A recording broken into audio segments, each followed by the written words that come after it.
Assalamualaikum warahmatullahi wabarakatuh. Perkenalkan, nama saya Muhammad Ridal Ghani. Saya dari Prodi Sistem Informasi Fakultas Ilmu Komputer. Di sini saya akan menjelaskan mengenai pengenalan Unix dan Linux, sejarah Linux, berbagai versi Linux dan juga struktur Linux. Baik, langsung saja. Yang pertama yaitu ada pengenalan Unix dan Linux. Yang pertama ada Unix.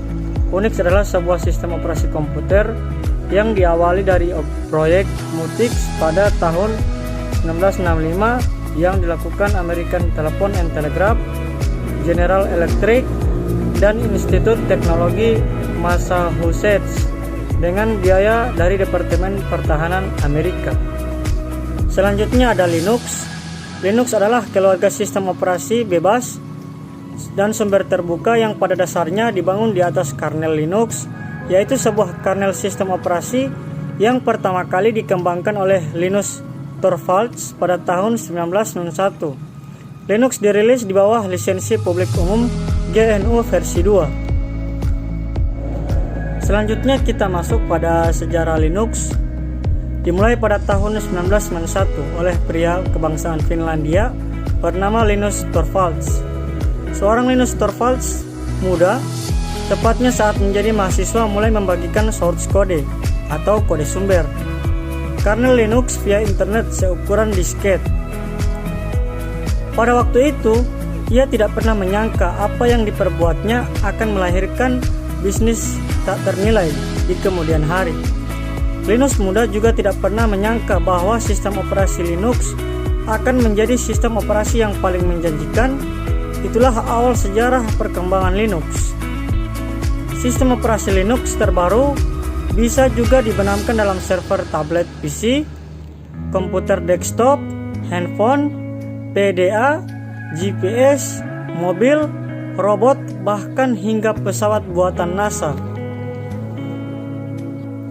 Selanjutnya kita masuk pada berbagai versi Linux. Yang pertama yaitu ada Ubuntu.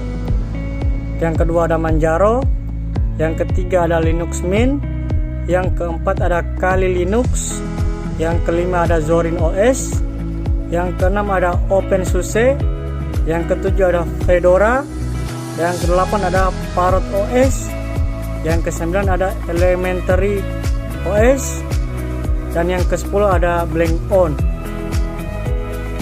Selanjutnya ada struktur Linux. Yang pertama ada kernel. Kernel adalah suatu perangkat lunak yang menjadi bagian utama dari sebuah sistem operasi. Tugasnya melayani bermacam program, aplikasi untuk mengakses perangkat keras komputer secara aman. Kemudian yang kedua ada shell. Shell adalah penerjemah atau command line interpreter. Pada Linux disebut sebagai terminal. Perangkat Linux inilah yang menjadi jembatan antara user dengan sistem Linux. User cukup memberikan perintah dan shell yang akan menanganinya. Selanjutnya yaitu ada yang ketiga, aplikasi. Application software adalah program-program yang dibuat oleh user untuk memenuhi kebutuhannya sendiri.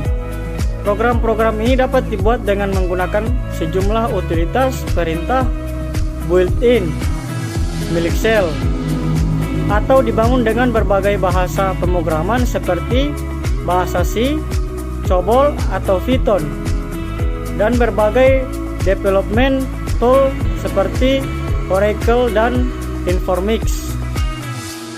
Sekian video pemenuhan tugas sistem operasi pada kali ini. Lebih dan kurangnya saya mohon maaf. Wallahul muwaffiq ila aqwamit thoriq. Wassalamualaikum warahmatullahi wabarakatuh.